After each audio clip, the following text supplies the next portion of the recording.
अस्सलाम वालेकुम स्टूडेंट्स। उम्मीद है कि आप सब ठीक होंगे।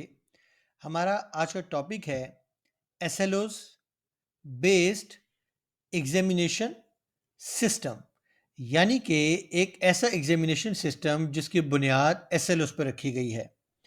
अभी सबसे पहले हम देखते हैं कि एग्जामिनेशन से मुराद क्या है। तो एग्जामिनेशन से मुराद कोई भी फॉर्मल, रिटन, स्पोकन या फिर कोई प्रैक्टिकल टेस्ट है जो कि स्कूल या कॉलेज के लेवल पर स्टूडेंट से लिया जाता है, ताकि हमें ये मालूम हो सके कि एक स्टूडेंट की उस सब्जेक्ट पर, उस टॉपिक पर या फिर उस कंटेंट पर कितनी ग्रिप है। और सिस्टम से मुराद प्रोसेस है। तो एग्जामिनेशन से सिस्टम से मुराद एक टेस्ट प्रोसेस है जिससे स्टूडेंट को गुजरना होता है, और उस टेस्ट प्रोसेस की बुनियाद एसएलओ पर रखी गई है। अब ये एसएलओ है क्या? अभी हम देखते हैं कि एसएलओ से क्या मुराद है। S stands for students, L stands for learning and O stands for outcome। तो एसएलओ से मुराद स्टूडेंट्स लर्निंग आउटकम, यानी कि जब एक स्टूडेंट यानी कि एक तालिब इल्म जब कोई चीज़ सीख लेता है, लर्न से मुराद सीखना है। तो जब एक तालिब इल्म कोई चीज़ सीख लेता है, उसको सीखने के बाद जो हमें वो आउटपुट देता है, ये रिजल्ट देता है, उसको हम एसएलओ कहते हैं। या फिर आसान लफ्ज़ों में आप कह सकते हैं कि एसएलओ से मुराद एजुकेशनल ऑब्जेक्टिव्स हैं। अब एसएलओ जो हैं वो बेसिकली यूज़ की किए जाते हैं। एसएलओज़ असल में हमें ये बताते हैं कि एक स्टूडेंट जो है उसका किसी एनवायरनमेंट में या किसी कंडीशन आप कह लें, उसमें उसका बिहेवियर क्या होगा। यहाँ बिहेवियर से मुराद what the student will be able to do. तो जब कोई एजुकेशनल ऑब्जेक्टिव हम स्टूडेंट के लिए डिज़ाइन करते हैं, तो उससे ये बतलाना मकसूद होता है या उससे ये जांचना मकसूद होता है कि एक स्टूडेंट जो है वो क्या करने के काबिल होगा उस एजुकेशनल ऑब्जेक्टिव को अचीव करने के बाद। तो एसएलओ से मुराद एजुकेशनल ऑब्जेक्टिव है। अब इसके बाद हम देखते हैं कि उन एजुकेशनल ऑब्जेक्टिव्स यानी एसएलओ जो हैं उनको अचीव करने के लिए कौन से कंपोनेंट्स हैं, कौन से ऐसे टूल्स हैं जिन्हें हमें यूज करना चाहिए। तो सबसे पहला जो टूल है वो है लर्निंग कंटेंट। यानी कि एजुकेशनल ऑब्जेक्टिव को अगर आप अचीव करना चाहते हैं या फिर अगर आप टीचर हैं उसको डिज़ाइन कर रहे हैं, तो हमें मालूम होना चाहिए कि लर्निंग कंटेंट क्या होगा। यानी कि एक स्टूडेंट जो है वो एक चीज़ जो कि सीखने जा रहा है उसके लिए कंटेंट्स क्या होने चाहिए। फिर जो सेकंड कंपोनेंट है यानी कि जो सेकंड टूल है वो है रैशनल। इसका मतलब है रीजंस। हमें ये मालूम होना चाहिए कि हमने एक ऑब्जेक्टिव अगर चूज किया है तो उसकी रीजन क्या है। अगर हम किसी स्टूडेंट का नॉलेज जो है उसको असेस करना चाह रहे हैं, तो हमारा ऑब्जेक्टिव है उसके नॉलेज को असेस करना। लेकिन देखना यह है कि हमने इस ऑब्जेक्टिव को चूज क्यों किया है, तो हमें रीजन मालूम होनी चाहिए। उसके बाद जब हम थर्ड कंपोनेंट की तरफ आते हैं, तो वो है पॉपुलेशन। पॉपुलेशन से मुराद हमारी टारगेट ऑडियंस, यानी कि हमने जो है ये जो एजुकेशनल ऑब्जेक्टिव्स हैं किसको टीच करने हैं। तो सर्टेनली वो हमारे जो है वो स्टूडेंट्स हैं। उसके बाद एजुकेशनल ऑब्जेक्टिव्स का जो सबसे अहम कंपोनेंट है वो है स्ट्रेटजी। हमने देखना ये है कि हम कौन सी टेक्निक्स जो है वो यूज़ करेंगे ताकि जो हमारा एजुकेशनल ऑब्जेक्टिव है उसको हम इजीली अचीव कर सकें। तो हमें उसके लिए टेक्निक्स डिज़ाइन करनी पड़ती हैं। फिर उसके बाद एजुकेशनल ऑब्जेक्टिव्स के जो कंपोनेंट्स हैं उनमें से एक इंटरवल है। यानी कि हमें ये मालूम होना चाहिए कि हमने स्टूडेंट को जब कोई चीज़ सिखानी है या हमारा कोई ऑब्जेक्टिव है, तो उसको अचीव करने के लिए हमने स्टूडेंट को किस टाइम पर जो है वो चीज़ टीच करनी है। ऐसा नहीं है कि अगर लेट्स सपोज आप एक अगर सीढ़ी की मिसाल लें, तो स्टेयर्स है वहाँ। तो ऐसा नहीं हो सकता कि आप जो है वो जंप करके फोर्थ या फिफ्थ स्टेयर पे चले जाएं। आपको पहले फर्स्ट स्टेयर जो है, ये फर्स्ट स्टेप जो है उस पर पैर रखना है, फिर सेकंड और फिर थर्ड। तो इसी तरीके से एजुकेशनल ऑब्जेक्टिव्स हैं। आपको मालूम होना चाहिए कि एक जो ऑब्जेक्टिव है या जो एक स्किल है उसको अचीव करने के लिए आपको कौन कौन से लेवल से गुजरना है, जिसकी भी हम आगे चलकर बात करेंगे कि वो लेवल्स क्या हैं, हमने क्या टीच करना है, इसको भी हम आगे चलकर देखते हैं। उसके बाद जो हमारा नेक्स्ट कंपोनेंट है एसएलओ का, एजुकेशनल ऑब्जेक्टिव का, वो है असेसमेंट। और ये सबसे अहम कंपोनेंट है। जिसको हम प्रायोरिटी देते हैं, क्योंकि ये वो टूल है, ये वो कंपोनेंट है कि जिससे हमें मालूम होता है कि हमने स्टूडेंट को जो एजुकेशनल ऑब्जेक्टिव दिया था या जो एजुकेशनल ऑब्जेक्टिव अचीव करना था, क्या वो अचीव हुआ है? तो उसकी मेजरमेंट के लिए, उसको असेस करने के लिए असेसमेंट सिस्टम रखा गया है। उसके बाद जो लास्ट कंपोनेंट है वो है ग्रोथ एक्सपेक्टेशंस। ज़ाहिर बात है कि जब हम कोई एजुकेशनल ऑब्जेक्टिव सेट करते हैं, स्टूडेंट से जब असेसमेंट ले लेते हैं, तो उसके बाद हमें मालूम होता है कि हमने स्टूडेंट को जो है वो किस लेवल पर सिखाना है, स्टूडेंट में क्या शॉर्टकमिंग्स हैं, क्या फ्लॉज़ हैं, तो कहाँ-कहाँ जो है वो बच्चा लैग कर रहा है। तो हमें उसको असेस करने के बाद हमें मालूम होना चाहिए कि हमने किस लेवल पर बच्चे को जो है वहाँ से स्टार्ट करना है और किस लेवल तक हमने बच्चे को लेकर जाना है और उन लेवल्स तक पहुँचने के लिए हमें कौन-कौन से स्टेप्स लेने हैं। तो हमें मालूम होना चाहिए कि to what level students will learn, कि आखिर वो कौन सा लेवल है जिस पर हमने जाकर स्टूडेंट्स को पढ़ाना है और स्टूडेंट्स किस लेवल पर आकर पढ़ सकते हैं। अब उसके बाद ये जिसकी भी हमने बात की एसएलओस की, यानी कि एजुकेशनल ऑब्जेक्टिव्स की, तो ये बेसिकली जो डिज़ाइन किए गए हैं इनके पीछे हिस्ट्री क्या है, अभी हम थोड़ा सा उसको देख लेते हैं। तो एसएलओस जब भी हम बात करेंगे तो आपके जहन में आ जाना चाहिए ब्लूम्स टेक्सोनोमी। ब्लूम जो है ये एक साइकोलॉजिस्ट हैं, educational psychologist Benjamin Bloom, doctor Benjamin Bloom उनका नाम है। तो उनके नाम पर इस टैक्सोनॉमी, इस आइडिया या ये जो हम एसएलओज़ हैं, एजुकेशनल ऑब्जेक्टिव्स हैं, उनकी जो बुनियाद रखने वाले शख्स हैं, वो हैं डॉक्टर बेंजामिन ब्लूम। इसीलिए इस आइडिया को हम नाम देते हैं ब्लूम्स टैक्सोनॉमी। तो ब्लूम्स टैक्सोनॉमी से मुराद ये है कि अ सेट ऑफ आइडियाज़ या फिर ऐसे लेवल्स जो कि थिंकिंग स्किल से रिलेटेड हैं, उन लेवल्स को जिन्होंने डिफाइन किया, जिन्होंने इन्वेंट किया, उनका नाम था ब्लूम, डॉक्टर बेंजामिन ब्लूम। तो उन्हीं के नाम पर इस आइडिया जो है, इस कंसेप्ट का नाम रख दिया गया ब्लूम्स टैक्सोनॉमी। अब हम देखते हैं कि डॉक्टर बेंजामिन ब्लूम जो हैं, ये कौन है? ये एक टीचर रहे हैं, उसके अलावा he was a great thinker who always thought about the students, that how to make the students progressive. और उसके अलावा ये इन्वेंटर हैं। इन्वेंटर से मुराद यहाँ ये है कि इस थ्योरी को जो है उन्होंने इन्वेंट किया। वो थ्योरी क्या थी वो भी हम आगे चलकर देखते हैं। उन्होंने कॉलेज के लेवल पर भी काम किया है और उसके बाद उन्होंने एक लिस्ट क्रिएट की जिसके बारे में उन्होंने बताया कि हम जब अपनी सोच जो है, जो थिंकिंग है, उसको मेजर कैसे करते हैं, उसको इन्हांस कैसे करते हैं, या फिर आप ये कह लें कि उसको हम जो है वो नेक्स्ट लेवल पर कैसे लेके जा सकते हैं अपनी थिंकिंग स्किल को। तो इसके लिए उन्होंने एक लिस्ट क्रिएट की और वो लिस्ट क्या है वो भी अभी हम आगे चलकर देखते हैं कि वो लिस्ट क्या थी जो कि डॉक्टर बेंजामिन ब्लूम ने डिज़ाइन की। जब हम ब्लूम टैक्सोनॉमी की बात करते हैं तो आपको मालूम होना चाहिए कि जो असल ब्लूम टैक्सोनॉमी है, that was first described in 1956। इसको 1956 में एजुकेशनल साइकोलॉजिस्ट जो बेंजामिन ब्लूम है, जिनका ताल्लुक जो है वो अमेरिका से था, उन्होंने इसको डिस्क्राइब किया एक बुक में और उस बुक का नाम है टैक्सोनॉमी ऑफ एजुकेशनल ऑब्जेक्टिव्स। इस बुक के अंदर बेंजामिन ब्लूम ने जो है वो डिस्क्राइब किया थिंकिंग लेवल्स को, थिंकिंग स्किल्स को। और इसमें उनके जो को ऑथर्स हैं उनमें मैक्स एंगलहार्ट, एडवर्ड फर्स्ट, उसके अलावा वॉल्टर हिल और डेविड क्रेथफोल।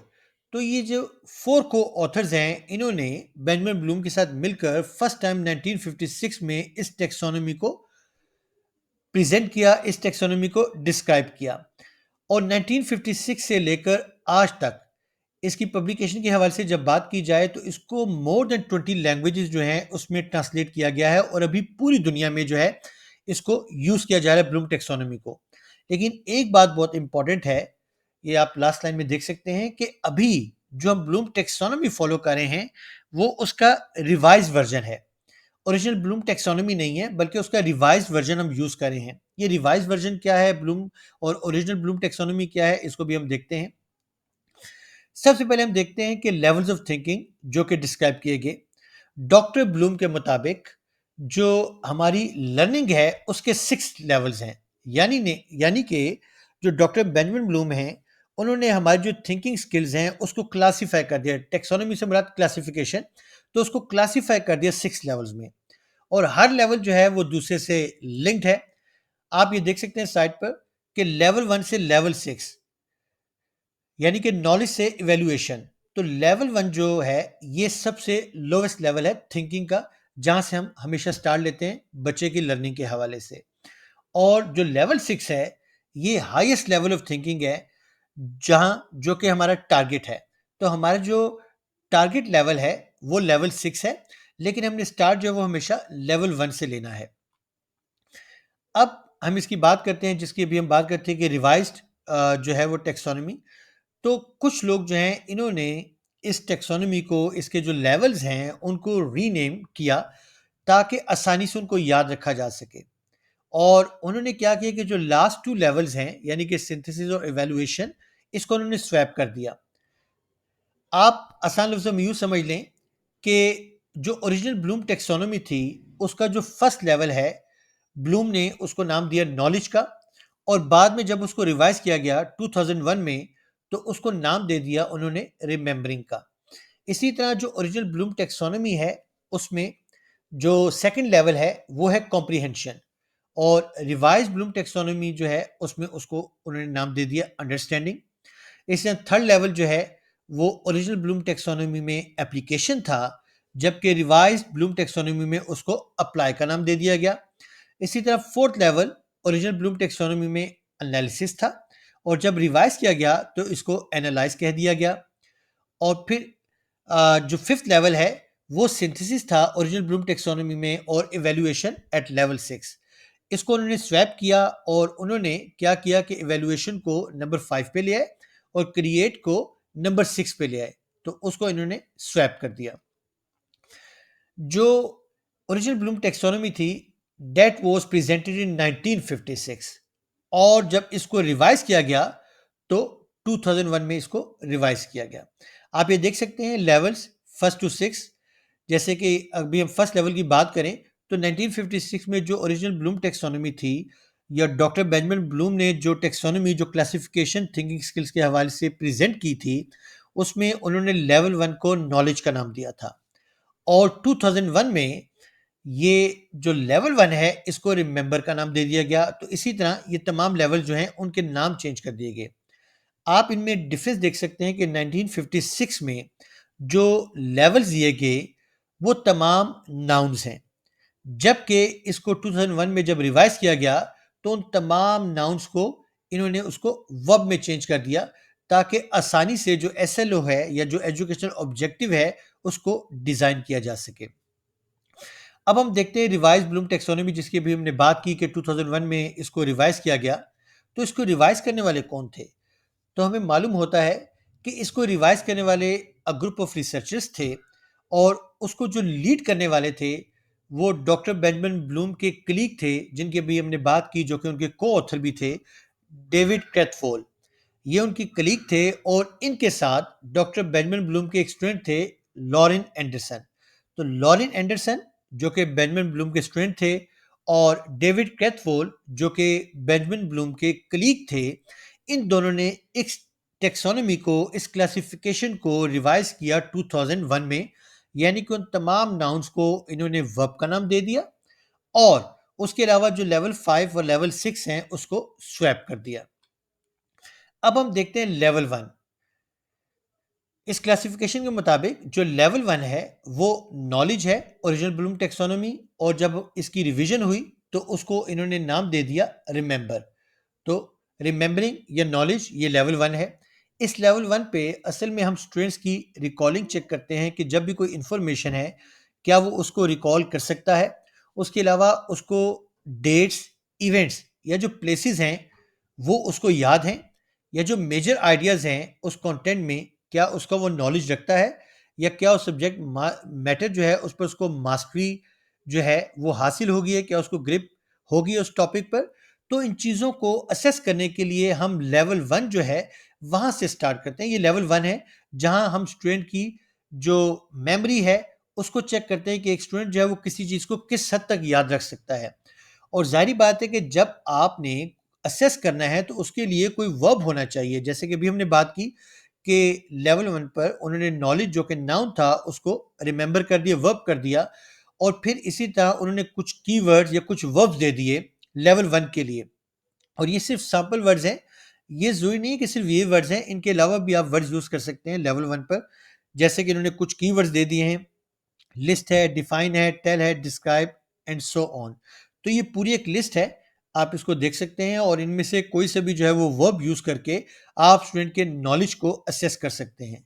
अभी हम इसका एग्जांपल देखते हैं कि अगर हमने स्टूडेंट का जो नॉलेज है उसको असेस करना हो तो वो कैसे किया जा सकता है।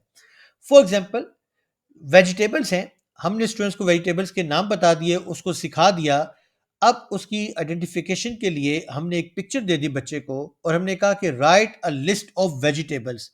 अब हम ये असेस कर रहे हैं कि एक स्टूडेंट जो है उसको किस हद तक ये चीज़ें रिमेंबर्ड हैं या किस हद तक उसको इन चीज़ों का नॉलेज है।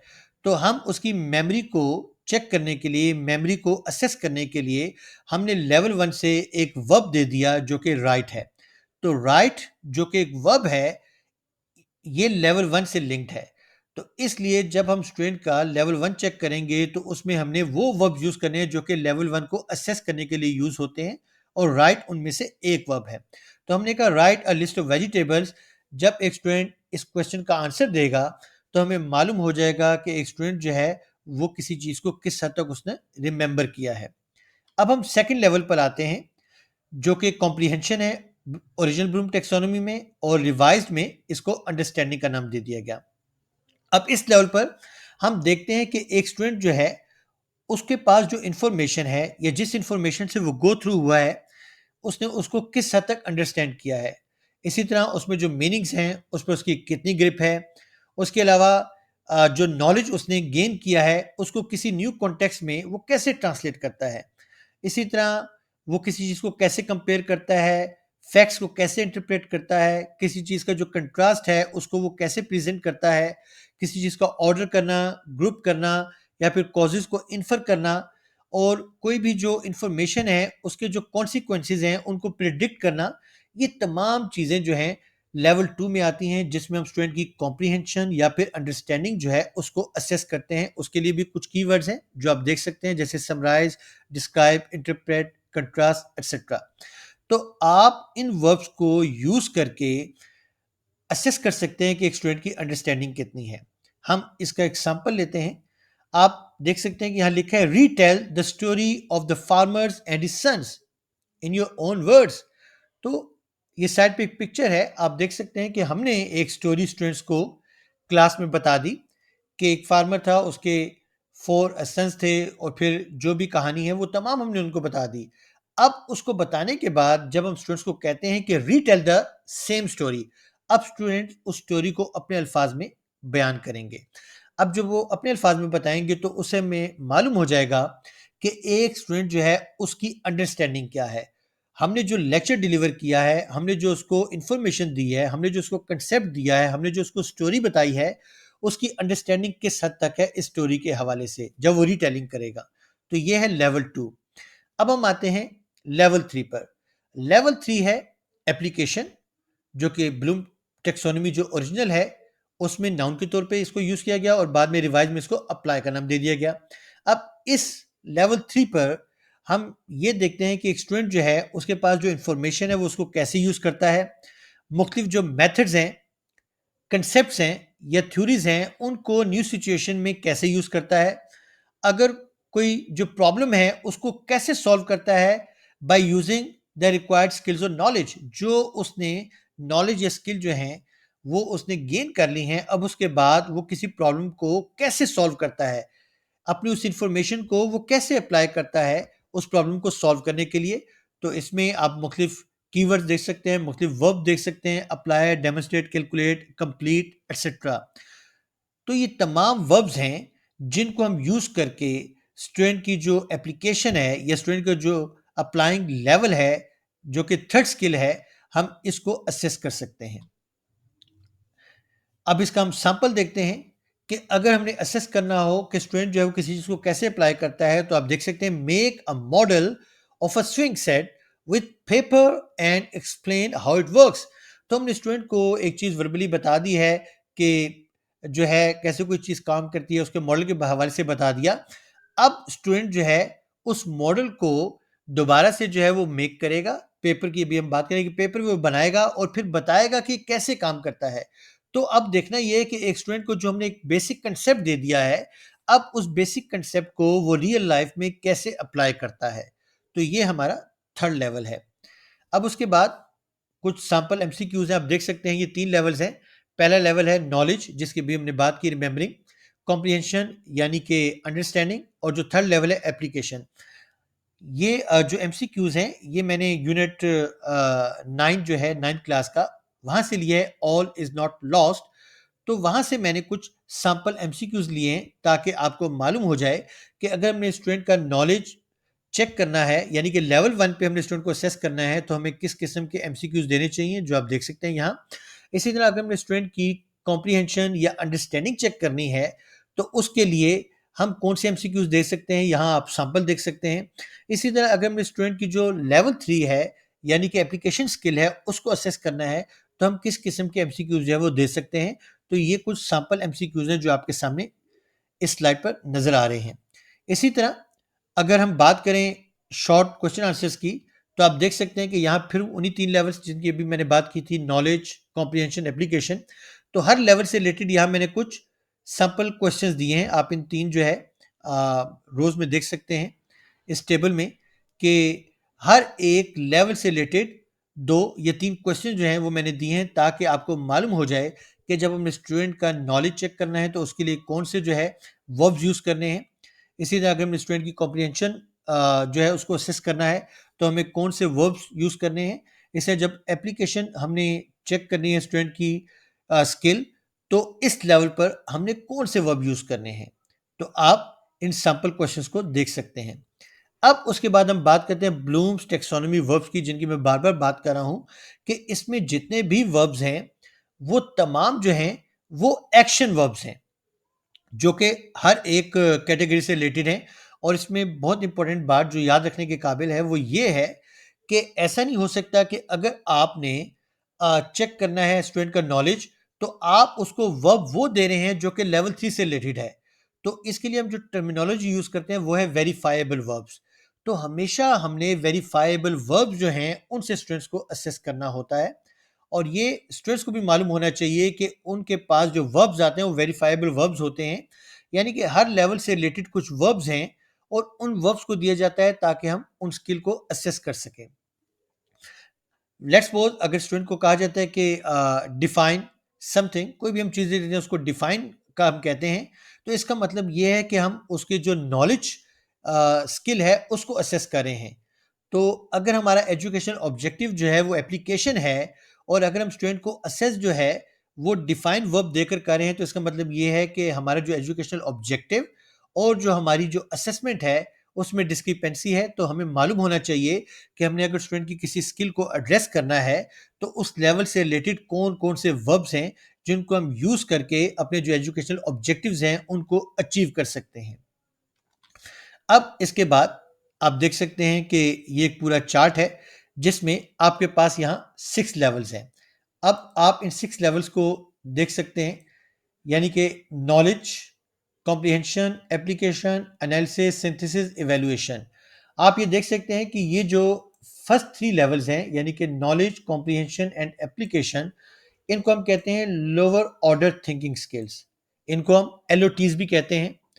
और ये जो बाकी 3 लेवल्स हैं, इवैल्यूएशन, सिंथेसिस, एनालिसिस, ये आपके हायर ऑर्डर थिंकिंग स्किल्स हैं जिनको हम एचओटीज भी कहते हैं। तो हमारा जो बोर्ड सिस्टम है एसएससी लेवल पर या फिर एचएसएससी लेवल पर, वो इन एलओटीज को जो है वो एड्रेस करता है, यानी कि जो लोअर ऑर्डर थिंकिंग स्किल्स हैं उनको असेस करता है एसएससी लेवल और एचएसएससी लेवल पर। यानी कि हम स्टूडेंट्स को असेस करते हैं नॉलेज स्किल की बेस पर, कॉम्प्रिहेंशन की बेस पर और एप्लीकेशन की बेस पर, यानी कि लोअर ऑर्डर थिंकिंग स्किल्स। तो हम इन 3 जो स्किल्स हैं, नॉलेज, कॉम्प्रिहेंशन, एप्लीकेशन, इनको एड्रेस करते हैं बोर्ड के लेवल पर। एनालिसिस, सिंथेसिस, इवैल्यूएशन इनको भी एड्रेस नहीं करें। उसके बाद आप देख सकते हैं, इसको दूसरे तरीके से मैंने यहाँ प्रेजेंट किया है। वही बात है जो भी हमने पिछली स्लाइड में डिस्कस की है। यहाँ आप देख सकते हैं 3 लेवल्स हैं। पहला लेवल वही नॉलेज, उसी तरह कॉम्प्रिहेंशन और फिर एप्लीकेशन। और आप आगे देख सकते हैं इसके हवाले से हर लेवल की डेफिनेशन है। उसके बाद कुछ सैम्पल वर्ब्स, ये पूरा एक चार्ट दिया हुआ है आपको सैम्पल वर्ब्स का, आप ये देख सकते हैं। और उसके बाद हमने बिहेवियर, बिहेवियर का जैसे मैंने आपको पहले बताया था कि what the student will be able to do. आप यहाँ देख सकते हैं कि विल डिफाइन, बिहेवियर से मुराद यहाँ डिफाइन है, यहाँ बिहेवियर से मुराद एक्सप्लेन है, और यहाँ बिहेवियर से मुराद राइट है। तो what the student will be able to do, तो ये कुछ सैम्पल बिहेवियर्स हैं, आप इनको देख सकते हैं। अब उसके बाद हम देखते हैं कि जब हम कोई पेपर डिज़ाइन करते हैं या कोई एजुकेशनल ऑब्जेक्टिव डिज़ाइन करते हैं, तो उस एजुकेशनल ऑब्जेक्टिव को डिज़ाइन करने के लिए हमारे ज़हन में क्या चीज़ें होनी चाहिए या हमें किन चीज़ों के बारे में मालूम होना चाहिए। इसके लिए जो टूल यूज़ होता है या इसके लिए जो हम टेक्निक यूज़ करते हैं वो है ABCD। ए से मुराद ऑडियंस है, बी से मुराद बिहेवियर, सी से मुराद कंडीशन, डी से मुराद डिग्री। आप जब भी कोई एजुकेशनल ऑब्जेक्टिव डिज़ाइन करते हैं, और ये स्टूडेंट्स के लिए भी मैं बता रहा हूँ कि हम जब भी कोई एजुकेशनल ऑब्जेक्टिव आप लोगों के लिए डिज़ाइन करते हैं, तो उसमें ये 4 चीज़ें हमेशा होती हैं। Audience, behaviour, condition, degree. इन 4 में से अगर कोई भी चीज़ मिस है, तो फिर हमारा जो एजुकेशनल ऑब्जेक्टिव है, हम उसको अचीव नहीं कर सकते। तो स्टैंडर्ड एजुकेशनल ऑब्जेक्टिव आप जब भी देखेंगे, उसमें ये 4 चीज़ें लाज़मी होंगी। अब ये है क्या, हम देखते हैं। ऑडियंस से मुराद स्टूडेंट्स है। बिहेवियर से मुराद, जैसे कि मैंने पहले आपको बताया कि what they will be able to do. तो यहाँ आप देख सकते हैं कि यहाँ मैंने वर्ब लिख दिया है कि वो क्या करेंगे, डिफाइन करेंगे, इलस्ट्रेट करेंगे, एग्जाम्प्लीफाई करेंगे, या फिर डेमोन्स्ट्रेट करेंगे। So that is called behaviour. Condition, condition से मुराद ये है कि आखिर वो ऐसा कब करेंगे, किस किन हालात में करेंगे। क्या वो स्टार्ट में करेंगे, लेक्चर के स्टार्ट में, लेक्चर के मिड में, या लेक्चर के एंड पे। तो हमारा जो स्टैंडर्ड एजुकेशनल ऑब्जेक्टिव है, उसमें कंडीशन हमेशा हम रखते हैं at the end of the lecture. शर्त यह है कि वो बच्चा कब करेगा, लेक्चर के एंड पर। और फिर उसके बाद डिग्री, डिग्री से मुराद ये है कि किस हद तक हो सकता है कि अगर हम वर्ड्स मीनिंग की बात करें तो हम कह सकते हैं कि at the end of the lecture the students will be able to memorise 3 meanings of the difficult words और 3 डिफिकल्ट वर्ड्स स्पेलिंग। तो इसका मतलब ये है कि हमने डिग्री रख दी कि 3, 4 या 5 कोई भी नंबर जो है वो आप डिग्री में दे सकते हैं। हम इसके लिए कुछ सैंपल जो है अपने एजुकेशनल ऑब्जेक्टिव्स उनको देखते हैं। जैसे कि यहाँ लिखा है at the end of the lecture the students will be able to define 5 branches of physics. आप देख सकते हैं कि at the end of the lecture ये कंडीशन है। स्टूडेंट्स यहाँ हमारे ऑडियंस है, will be able to define, अब यहाँ डिफाइन जो है वो बिहेवियर है, 5 हमारी डिग्री है। तो आप देख सकते हैं कि इस एजुकेशन ऑब्जेक्टिव में ABCD जो है उस फॉर्मूले को अप्लाई किया गया है। इसी तरह हम सेकंड जो है एजुकेशनल ऑब्जेक्टिव उसको देखते हैं। At the end of the lecture the students will be able to translate at least 2 paragraphs. Again ABCD चारों चीज़ें मौजूद हैं। फिर एक और एजुकेशनल ऑब्जेक्टिव है, आप इसमें भी देख सकते हैं, इसमें भी ABCD यानी कि at the end of the lecture the students will be able to write at least 5 social events in detail. अब ये चारों चीज़ें हमारे स्टैंडर्ड एजुकेशनल ऑब्जेक्टिव्स में मौजूद होती हैं, लेकिन इसकी जो ऑर्डर है वो आप देख सकते हैं कि इसका ऑर्डर क्या है, CABD, यानी कि सबसे पहले हमारी C होगा condition at the end of the lecture, उसके बाद ऑडियंस द स्टूडेंट्स, फिर उसके बाद behaviour right what they will be able to do, और फिर D stands for degree, 5, 2, 3, 1, at least 1 और 2। सो CABD, तो ये हमारा ऑर्डर होता है जिसकी बेस पर हम जो अपने स्टैंडर्ड एजुकेशनल ऑब्जेक्टिव है उसको डिफाइन करते हैं।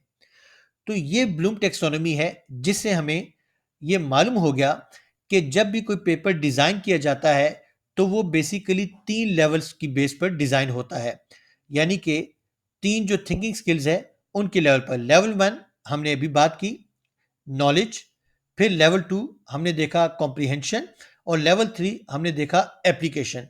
तो इन 3 लेवल्स की बेस पर स्टूडेंट्स का जो पेपर है वो डिज़ाइन किया जाता है और जब हम क्लास में स्टूडेंट्स को पढ़ा रहे होते हैं तो हमारे सामने ये एजुकेशन ऑब्जेक्टिव होना चाहिए।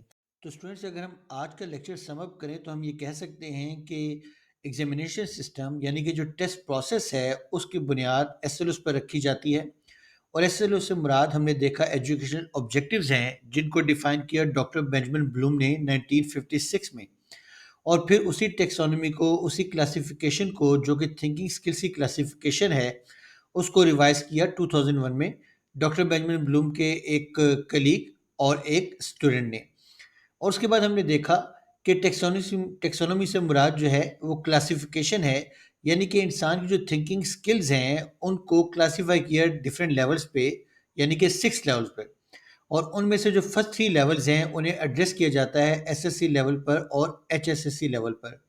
उसके बाद हमने उनसे रिलेटेड कुछ वेरीफाइबल वर्ब्स देखे और एंड पर हमने एक फॉर्मूला आप कह लें या आप ये कह लें कि एक टूल जो है उसको देख लिया कि ए बी सी डी जो है इसकी बेस पर आपके जो एजुकेशन ऑब्जेक्टिव्स हैं वो डिज़ाइन किए जाते हैं।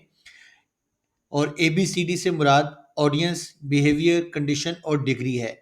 और जब भी आपके एजुकेशनल ऑब्जेक्टिव्स को डिज़ाइन किया जाता है तो उसकी अरेंजमेंट जो है वो सी ए बी डी, यानी कि फर्स्टली हम कंडीशन को लिखते हैं, उसके बाद ऑडियंस को, उसके बाद बिहेवियर को और उसके बाद डिग्री को। तो आपका जो पेपर है एसएससी लेवल पर या एचएसएससी लेवल पर, उसकी जो बेस है वो एसएलओ है, यानी कि एजुकेशनल ऑब्जेक्टिव्स है जो कि आज हमने डिस्कस किए। तो मैं उम्मीद करता हूँ स्टूडेंट्स कि आपको जो आज का लेक्चर है वो समझ आ गया होगा। और आई होप सो कि इसके हवाले से कोई ऐसी क्वेरी नहीं होगी, लेकिन उसके बावजूद अगर आपको कोई क्वेरी हो, कोई क्वेश्चन हो इस टॉपिक से रिलेटेड, तो आप नीचे जो दिए गए नंबर है उस पर कॉन्टेक्ट कर सकते हैं या आप कमेंट्स में क्वेश्चन पूछ सकते हैं। Okay students, take care.